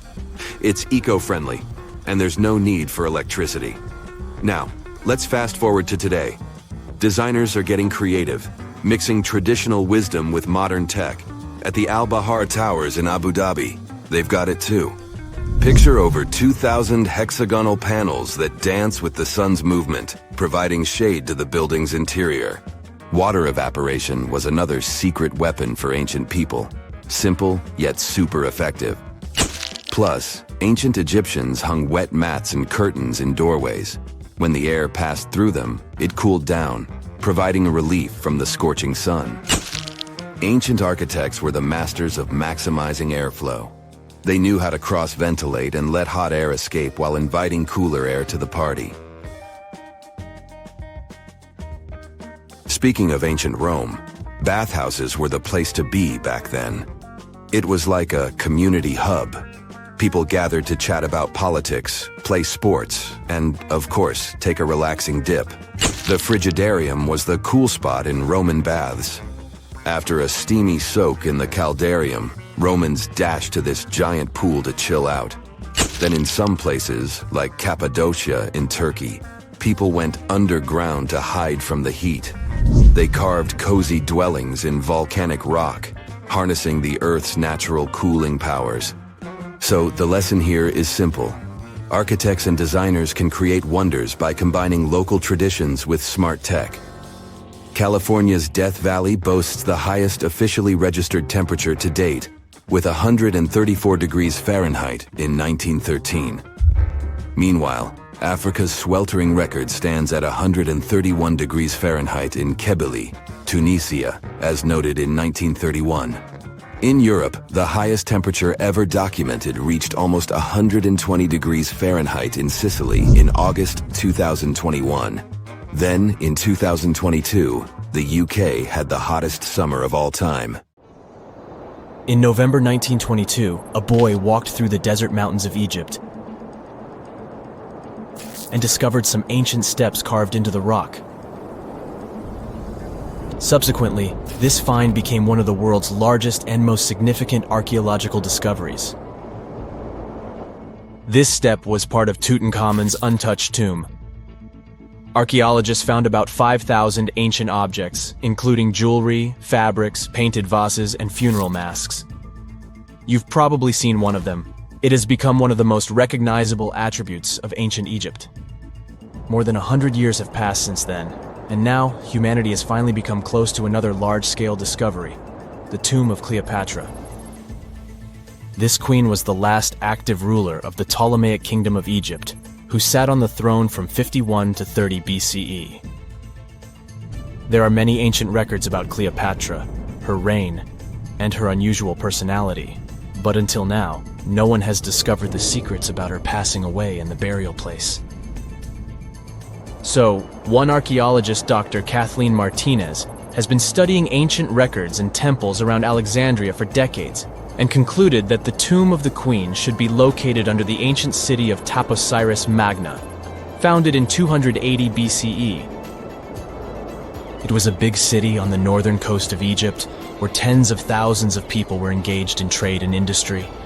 And it seems that Dr. Martinez's guesses turned out to be correct. She and a group of archaeologists have discovered a secret underground tunnel near Alexandria, with a length of about 0.8 miles. It was cut into the rock under Taposiris Magna's temple. During further excavations, they found many things that indicate Cleopatra's tomb lies in the tunnel's depths. It's also possible that she is buried there together with the Roman commander, Mark Antony. According to ancient records, Cleopatra and Mark Antony loved each other and together opposed the Roman Senate, which declared Antony a traitor. The fact that natural disasters have occurred on the territory of Taposiris Magna for thousands of years can complicate the excavations. Earthquakes and floods destroyed the city and possibly flooded its underground tunnels. But archaeologists hope the ancient tomb remains untouched, and that it hides many treasures and records about the royal life of ancient Egypt during the reign of the last dynasty. There's a chance that excavations will go underwater and in the mud. This will require much time and funding, but archaeologists are sure it's worth it. Anyway, it's too early to say that Cleopatra is really buried there, but scientists have found many things in the tunnel that confirm this, including clay pots, dozens of coins with the image of Cleopatra and Alexander the Great, as well as a bust with the image of the Egyptian queen. Cleopatra is still one of the most popular personalities in Egypt, on an equal footing with Ramesses III and Tutankhamun. She inspired many films, paintings, and books, but what made her so popular? She became famous for her inconsistency. She was a beautiful, intelligent ruler who pulled Egypt out of the crisis and made it a prosperous power. Medieval Arabic texts say she knew chemistry, mathematics, and philosophy, and may have written several scientific books. She knew several languages and had excellent diplomatic skills. At the same time, there are many legends that she was a femme fatale who drove many men crazy. However, there's no evidence that her beauty was incomparable. The image of a stunning model was created by Hollywood when it made several films where famous actresses performed the role of Cleopatra. And the Roman Emperor Octavian, the adopted son of Julius Caesar, specially created the image of Cleopatra as an insidious seductress because he was her enemy. Even though she was born in Egypt, Cleopatra wasn't an Egyptian. Her ancestors were Greeks, among whom was one of the generals of Alexander the Great. However, the people of Egypt loved her. She learned the language and was very sensitive to the traditions of this country. She knew the history, mentality, and customs of ancient Egypt well. She raised the level of its economy and strengthened its status as a world power. Much of this was made possible thanks to her cunning and impressiveness. She loved theatrical performances and lavish celebrations. She knew how to surprise people and put on a show. But behind the exterior image of a luxury lover was an intelligent and calculating ruler. Ancient Egypt was a rich, luxurious country, and Cleopatra did everything to increase its wealth and strengthen its position in the international arena. For example, she was once in conflict with her brother Ptolemy XIII. The queen knew that she wouldn't be able to resist him, so she decided to attract Julius Caesar to their side. The Roman emperor arrived in Alexandria, where Cleopatra wanted to meet him, but Ptolemy knew about her plans and was about to prevent her from coming to Caesar. Then, instead of a rich and noisy arrival, Cleopatra decided to make her visit inconspicuous. She wrapped herself in a carpet or linen bag the emperor's servants carried into Caesar's private chambers. Cleopatra emerged from the carpet and impressed the Roman emperor with her beauty and determination. As a result, they fell in love with each other and became close allies. After some time, she impressed another influential Roman for diplomatic purposes. She arrived to meet Mark Antony on a golden barge with purple sails and silver oars. Cleopatra was dressed in the image of Aphrodite and sat under a magnificent canopy. Her servants dressed like cupids and were blowing her fan and burning incense. But Cleopatra created such a show for a reason. She knew that Antony revered Greek mythology and considered himself the embodiment of Dionysus. As a result, he was so impressed with this woman that he ended up marrying her. Cleopatra defended her crown, strengthened her alliance with Rome, and bore Antony 3 children. In Egypt, They threw big parties and enjoyed wealth with power. However, the relationship of a high-ranking official with the Egyptian queen caused a scandal in Rome. Octavian was Antony's primary opponent in the struggle for power, so he exploited the situation to darken the competitor's reputation. He used propaganda to make Cleopatra an insidious seductress in the eyes of Roman citizens. He accused Antony of succumbing to her charms. The Roman Senate supported Octavian and declared Cleopatra an enemy.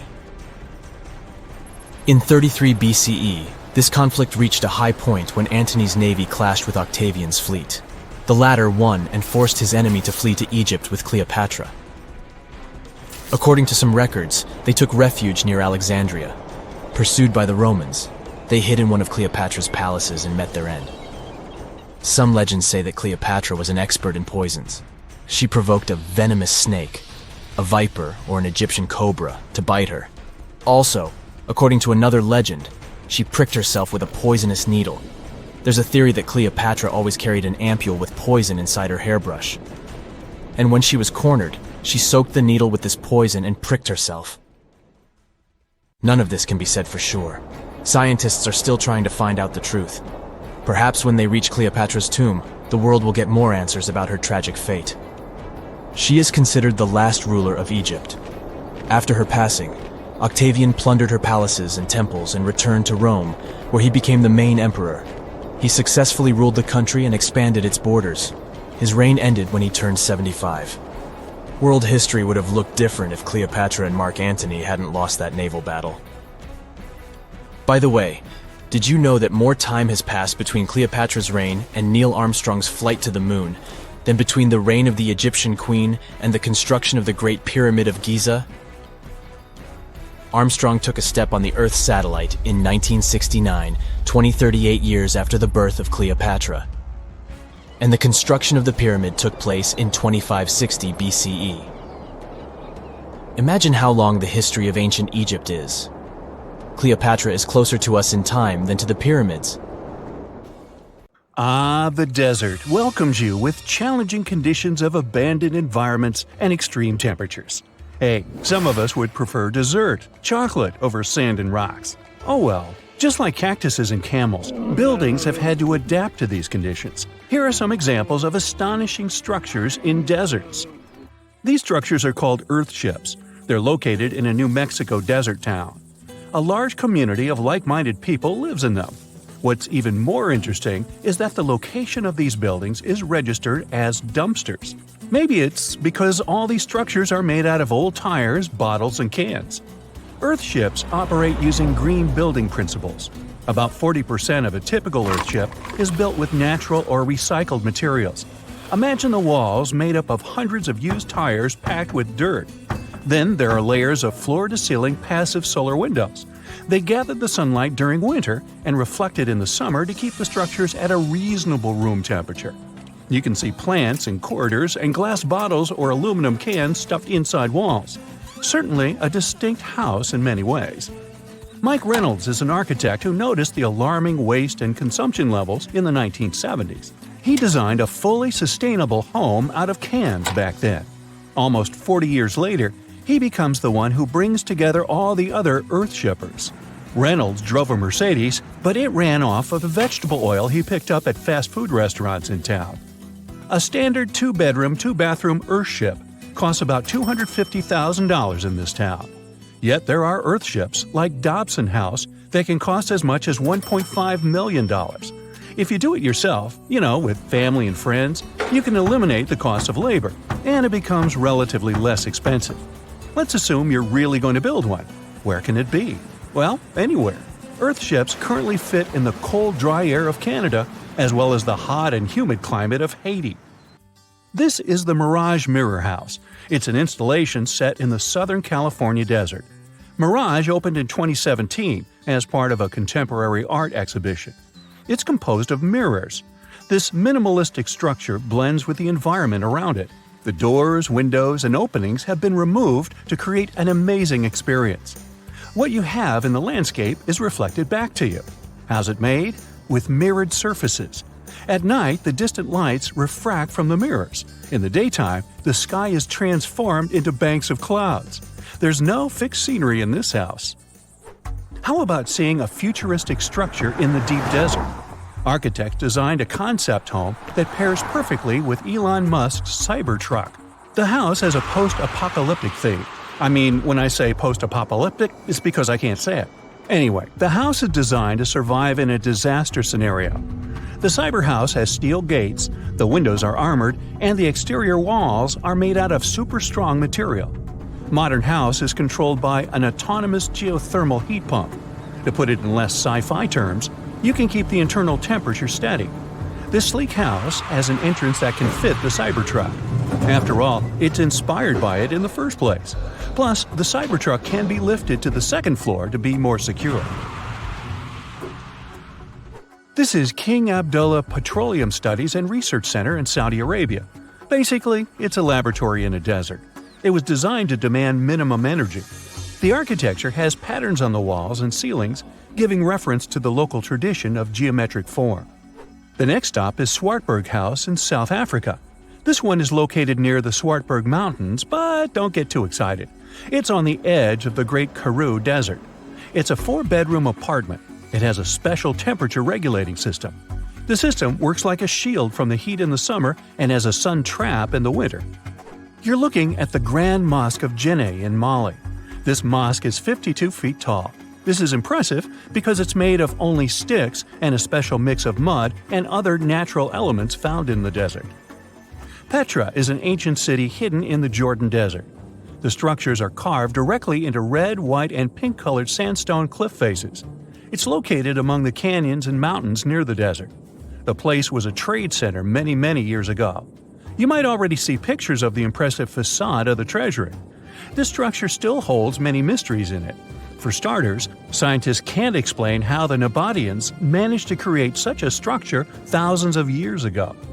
Did you know that there's another mysterious place in the middle of the desert that has a similar structure to Petra? Median Saleh was like a second capital of the Nabatean kingdom. Yet another secret they left for us to decipher. It has over 100 decorated tombs and more than 1,000 non-monumental graves. Plus, inscriptions and cave drawings are also here, again surrounded by sandstone. This wooden shack was a post office once. The structure is in the Tengger Desert of Mongolia. It's surrounded by nothing. Sand is the only thing that accompanies the lonely structure. The building is only 23 square inches. As you can guess, it didn't get too many visitors. It was abandoned for over 35 years. Its fate changed one day when a woman discovered the building. Mrs. Zhang and her friend came up with an idea. They were going to reach businesses and people who wanted to send letters and postcards from the world's loneliest post office without actually visiting the place.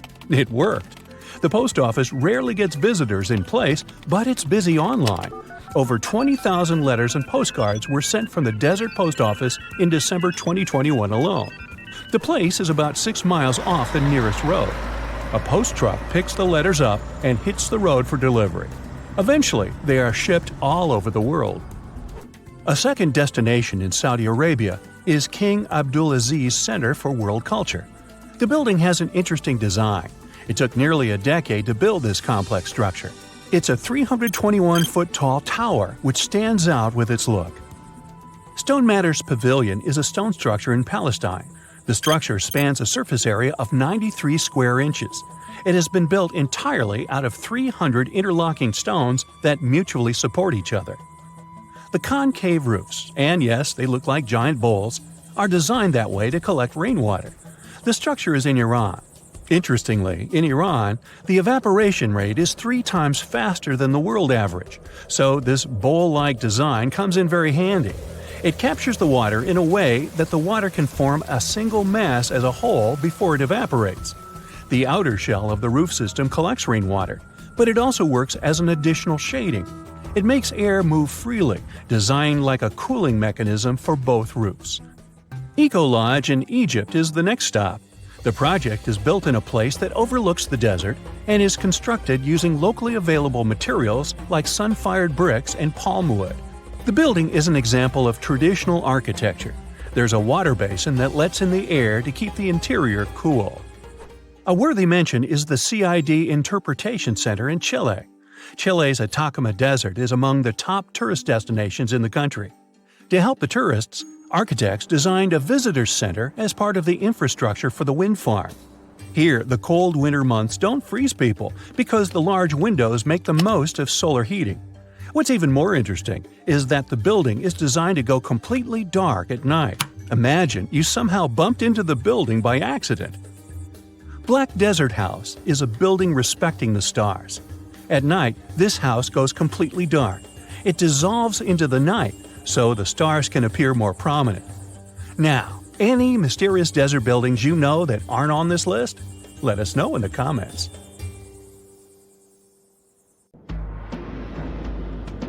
Endless hot deserts seem lifeless at first glance. But among these sands, you can meet dangerous and sometimes creepy creatures. Some of them can only cause health problems, but some can stay in your memory forever. Let's get to know them, starting with dangerous ones and finishing with real nightmares. So, you're walking through a desert and see a big teddy bear with open hands. You understand that it's probably a mirage, but still, you come closer. You were right. It's not a plush toy, but a giant cactus. There's something strange about it. Thanks to some strange fluff, the branches resemble the arms of a teddy bear. However, this is not fluff, but thousands of thin needles, and they are the reason you shouldn't come closer. The cactus is called the jumping cholla, or teddy bear cholla. It grows in the desert areas of Arizona and in the northern part of Mexico. Don't worry, this cactus won't attack you, but it will cling to your skin or clothes if you touch it. Such a fur coat protects the cactus from animals, creates shade, and saves it from heat. The lateral branches are the most important parts of the plant as they carry out photosynthesis and accumulate a large amount of moisture inside. So, despite all the danger, the cactus can be helpful for desert wanderers. And the danger here is needles. If you look closer at them, you will see they have the shape of hooks. One touch, and hundreds of thorns are already in your finger. It's pretty difficult to get rid of them, and the needles cause unpleasant, painful sensations. But the coolest thing about this cactus is the way it reproduces. The plant clones itself in a new place. When animals and people pass the jumping cholla and touch it, the cactus gives them a small piece of itself, along with the needles. As soon as you throw this piece to the ground, it takes root and starts growing. The degree of danger is rising. The next monster from the desert is running toward us, and that is an ostrich. Many think these animals are cowards hiding their heads in the sand. You will most likely change your mind if you're unlucky enough to meet one. Usually, ostriches are not aggressive, but you should run if you come closer to their nest. On the other hand, you won't be able to do that because ostriches move at a speed of 43 miles per hour. You need a car to get away from them. They run and hit their enemy with their chests. There have been cases when ostriches attacked vans and caused significant damage to them. But the main danger these birds present is their powerful legs with sharp claws.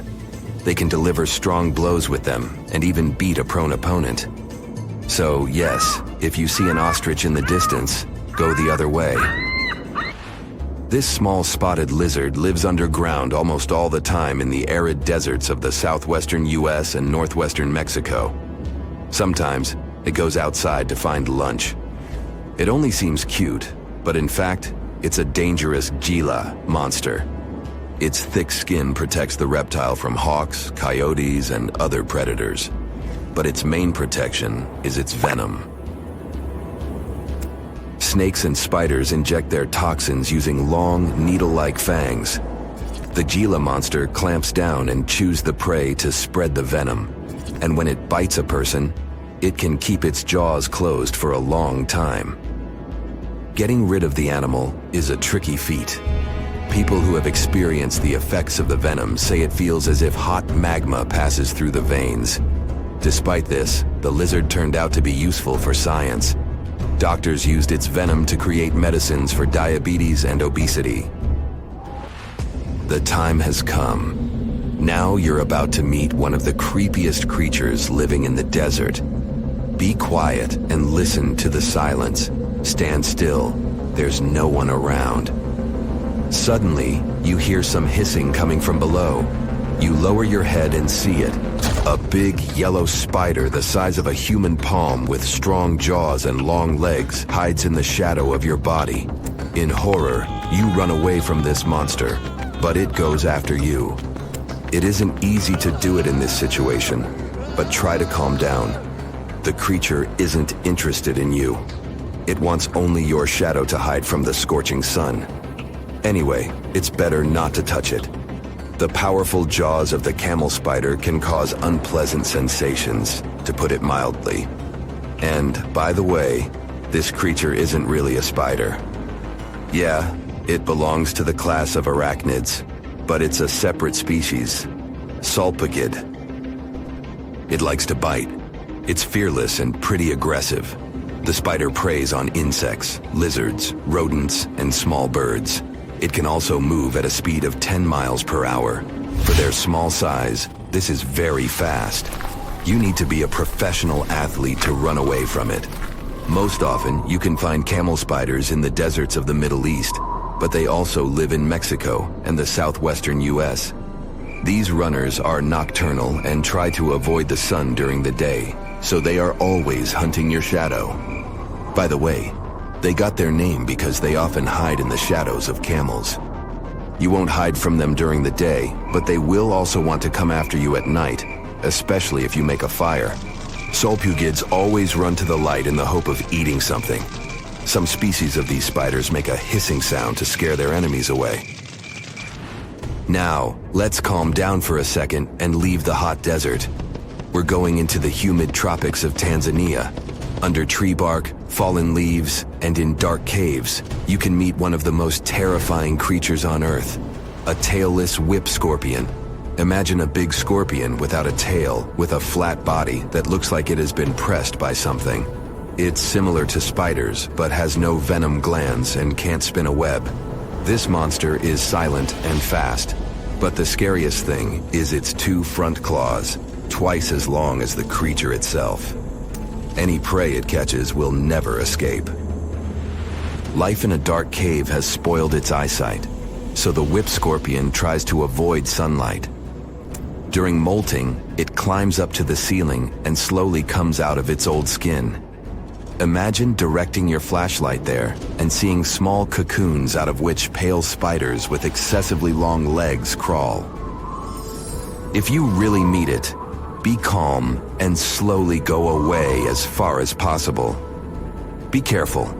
The flat scorpion can crawl under your clothes in a second and bite you in the stomach. And that's not the worst part.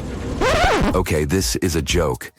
This pretty guy is one of the shyest and most harmless creatures among spiders and scorpions. It's afraid of you and will never attack. Many consider it beautiful and keep whip scorpions in glass terrariums. If you want such a pet, carefully watch it so that it doesn't run away from its house. If it happens, it will be pretty challenging to catch it again. In a matter of moments, it can get under your bed or go through gaps in the floor. Then it'll go to your neighbor's apartment through a ventilation system and scare people there. Okay, how about one more scorpion? It's not as creepy as the other creatures in this video, but it's the most venomous scorpion in the USA. This is the Arizona bark scorpion. The problem is that you can see it in the desert, in your home, or in the yard. These dangerous venomous beasts crawl into rooms and often sting people. One time is enough to cause pain, similar to a bee sting, but someone with an allergy may experience paralysis, breathing problems, and other health issues. So the Sahara Desert is so big that it covers 8% of the world's territory. It's bigger than the USA or China. Surprisingly, the Sahara is not the largest desert in the world. It is the 3rd largest, behind Antarctica and the Arctic. But it is definitely the hottest one. Temperatures there reach 136 degrees Fahrenheit. This place has some of the most incredible sand dunes you've ever seen, towering up to 1,476 feet. But here's the kicker. There's a real risk that these dunes might continue to spread until they cover the entire world. Surprisingly, the influence of the Sahara Desert extends far beyond its borders. Its dust, carried by powerful winds, makes its way to the UK and across the European continent, particularly in winter. This dust, settling on the ground where it rains, is a familiar sight to those in the UK, often leaving a red residue on cars. This connection between the Sahara, England, and Europe serves as a stark reminder of the global reach of environmental phenomena. You might think this is not a big deal, but it could turn Europe into a desert, leaving its soil infertile and Europeans with no food. Soil is a fundamental aspect of human existence, just as crucial as clean water and air. Without it, we're left with nothing but a bleak and barren landscape. The Sahara Desert has already made its jump across the Mediterranean Sea, which is concerning and could change the landscape forever. 1/5 of Spain has already turned into a desert. The next victim is Italy, which also faces the problem of desertification. In fact, almost all European countries have the same issue. According to an expert, the land that has not changed for nearly 2,000 years will become mostly rock, and people living on this land will be gone. 60% of the soil in Moldova is gone, and the problem has expanded beyond the Black Sea. It has reached China and Mongolia, thousands of miles away from the Sahara Desert. All of this causes losses of $4 billion a year. The threat is so significant that even the UN has gathered the necessary resources to solve the problem as soon as possible. Italy is sending help to Africa to stop the Sahara Desert from expanding. If this process does not stop in the next 10 years, millions will be forced to leave their homes. The Sahara Desert is growing for approximately 30 miles per decade. You do the math and see how long it will take to cover Europe. Since 1920, the Sahara has expanded by around 10%. But not all hope is lost because more than 172 countries have joined to put a stop to the desertification of the world. The World Food Program is a project that aims to help bring back green land that was once present in the Sahara. When they told people who called the Sahara home what they were about to do, the latter basically laughed in their faces and said it was impossible. But when you have a specific goal in mind, the impossible becomes possible. If we traveled back around 5,000 years into the past, we would see a beautiful forest with lush green trees and grass. Africa's climate has been changing for 21,000 years, from fantastic greenery to uninhabitable deserts. This has to do with Earth's rotation and the monsoons that bring water to this dry continent. But with the help of scientists and some clever tricks, we can bring the greenery back and stop the Sahara in its tracks. The Senegal River serves as a border between the Sahara Desert, Senegal City, and Mauritania. When you look at this area from space, you'll see how the desert is expanding to Senegal because the vegetation along the riverbank is almost non-existent. Forests can serve as a barrier, stopping the sand from getting blown away and the desert from expanding. An effort to create a great green wall is being made, and how they do it is actually quite impressive. Nothing has been growing in the currently restored area for more than 40 years, making locals find other places to call home. People were thrilled when they saw that the land could be restored. They're very committed and learn to work with the soil and grow food. At the same moment, more than 30,000 hectares have been restored and transformed into lush greenery. The Sahel region is the starting point of desertification, and it is crucial to establish a green wall in that area first. To make this wall is not rocket science, since it only takes a few simple steps. The ground there is baked by the sun and as hard as a block of concrete. If you've ever poured water on concrete, you know that it just flows away. It doesn't stay in one place. So they had to create water-retaining half-moons that would hold the water and make it available to plants. When you learn about how these half-moons work, you might say, how did they not think of that sooner? Actually, this technique is ancient, and it was once implemented in Sahel, but it was lost over time. When the rain falls, the water is collected into the half-moons that are positioned a bit lower than the ground below contour lines. There is also a kind of bank at the end of the shape that prevents water from overflowing. And in the middle, there are plants that are happy because they have plenty of water to thrive. Also, it's essential to grow native plants that are kind of used to harsh conditions, like sorghum and millet. These plants have been surviving there for thousands of years and produce a good amount of biomass, which means the land can be rehabilitated faster and people will have food sooner. The water that will enter the half-moons won't be lost. It will penetrate the ground and top off underground waters. This will ensure the ground that H2O will never run out and that future generations will have usable aqua. This brilliant planting technique is not limited to half-moons. People also create lines and plant various vegetables, such as tomatoes. Next, there are places only for trees, like lemons or oranges. After a long hot day, nothing is better than a freshly made cold lemonade. The trees will also protect the soil, and with some luck, there will be a new forest in the Sahara Desert. The goal is to copy the forest dynamic.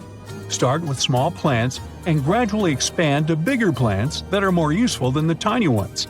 They are aiming to plant more than 10,000 trees. Right now, many people are leaving the Sahara after the rainy season, going to cities or leaving Africa altogether. At this time of year, villages are like ghost towns. Only animals can be found there. Most people are gone. I mean, who would blame them? Nobody wants to live in the sand where nothing grows. Luckily, with all this new, old technology being developed, many people are slowly but surely returning to their land and starting to work in agriculture. The best thing is that there are no brutal winters, so plants grow 12 months a year, and people can always have food.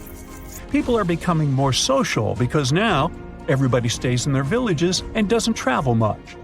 If this project works out, Africa will be saved and the world won't turn into a giant desert. A comfortable abode with a gorgeous view of the Mediterranean Sea will serve as a perfect rain shelter. Well, this is what a real estate advertisement might have looked like for Neanderthals 100,000 years ago. Welcome to the weird and wonderful caves you could live in, or not.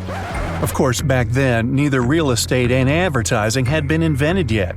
Never mind the fact that Neanderthals couldn't build houses and often lived in caves. Yet, one of those caves looks an awful lot like a residential building. It's situated inside a high limestone cape called the Rock of Gibraltar. If the Neanderthals had had an economy, the caves inside this rock would have cost a bundle. Navigators discovered it in 1907. They just spotted a big hole inside the fortified rock. For many years, scientists have studied this place and found some traces of Neanderthals. They discovered ancient tools in the cave and bones of old animals. But the coolest thing was, they found 4 caves inside the rock. It was like a residential complex. Neanderthals lived alongside neighbors and helped each other hunt and fish. They created feather decorations and painted abstract drawings on the walls. Imagine our ancient predecessors hanging out in these caves 100,000 years ago.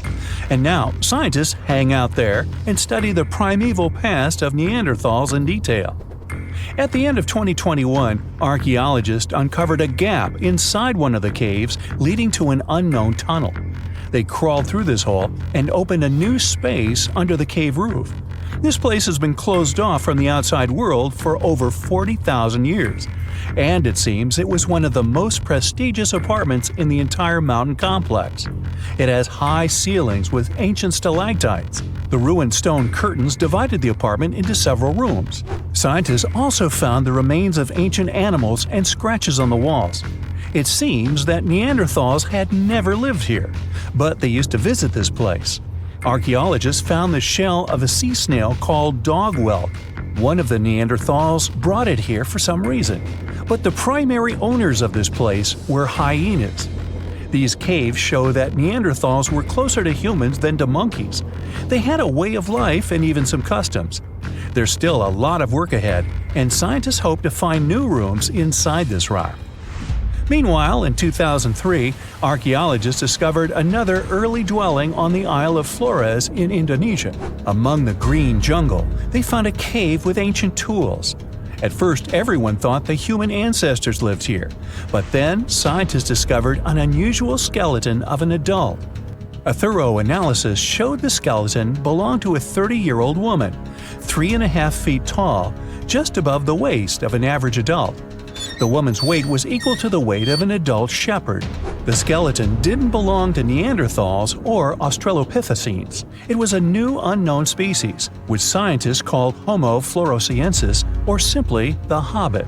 Also, there were remains of unusual ancient animals in the cave.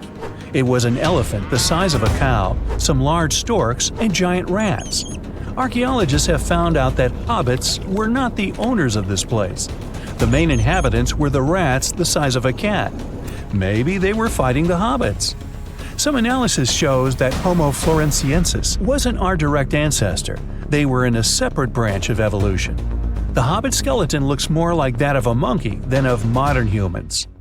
In 2009, in the dense jungle of Vietnam, archaeologists discovered Son Don, the largest cave in the world. If you go inside the cave and shout, you'll hear your echo a long time. In some places, the height of this cave reaches half the height of the Empire State Building, and the total area is larger than one central block of New York. Son Don is one of the 3 caves in the Vietnamese jungle. Many intricate mazes connect these caves. Inside, you can find unique plants and trees that live separately from the outside world. It's a real underground jungle. In some places, you can find collapsed ceilings that let the sunlight in. Besides unusual trees and plants, ancient stalactites hang there. Some limestone deposits are more than 450 million years old. They were here even before dinosaurs appeared. There are also many rivers in the cave. Rainwater coming down from holes in the ceiling has formed them. Fast streams resemble slides in a water park. They lead to unknown underground labyrinths. Scientists have studied only a small part of all these caves. The next unusual cave is in New Zealand. Hundreds of thousands of fireflies live inside. Each of them glows with a blue light. Together, they light up the cave. It may seem to you that you're on another planet, but you can't stay there for a long time. Special air measuring devices are everywhere. Scientists monitor the level of carbon dioxide necessary for the normal existence of fireflies. These insects are sensitive to the environment. If there are many people in the cave, or they stay there too long, the park staff will ask them to leave the place. It's like you're literally stealing oxygen from the fireflies. We've seen some pretty amazing caves so far, but how about a scary one? We're going to the desert of Yemen's Al-Mara province. What we're looking for is not a cave, it's just a black hole in the ground, right in the middle of the desert. It's big, the size of a basketball court. It's not its size that could scare you, but what's inside. Scientists are still not sure what it is. From the depths of this black abyss, a disgusting smell of rotten eggs constantly comes out, and sometimes you can hear some strange, frightening sounds. The blackness of the giant hole in Yemen absorbs all the sun's rays, so you won't see what's there even with a powerful flashlight. People flew over this place by helicopter. They filmed using drones and the most powerful lenses, but they didn't catch anything except darkness. It looks like a big ink spot in the middle of golden sand. The locals are afraid to approach this place. They believe the cave leads to another dimension where evil creatures live. At the moment, the giant hole in Yemen is one of the most poorly studied and mysterious phenomenon of nature. How did it appear? How old is it? Where does it lead? Scientists are trying to find the answers to these questions. There are theories that the hole appeared because of construction work. Geologists drilled the soil nearby in search of minerals. It could have caused fluctuations in the Earth's crust and collapsed the surface. But no one can prove this theory, yet. And now, imagine a place where sunlight has not penetrated for more than 5 million years. There's little oxygen, and it's cold and damp. Still, life is born in this place, not only microbes and bacteria, but also something bigger. The living conditions in this cave are very different from the usual ones, so, in a sense, this cave is like another planet. It's the Movil Cave in the southeast of Romania, near the Black Sea. The entrance is a small hole in the ground. Inside, a tunnel leads deep below the surface. The levels of hydrogen sulfide and carbon dioxide are above normal inside the cave. The air here is half as much oxygen as on the surface.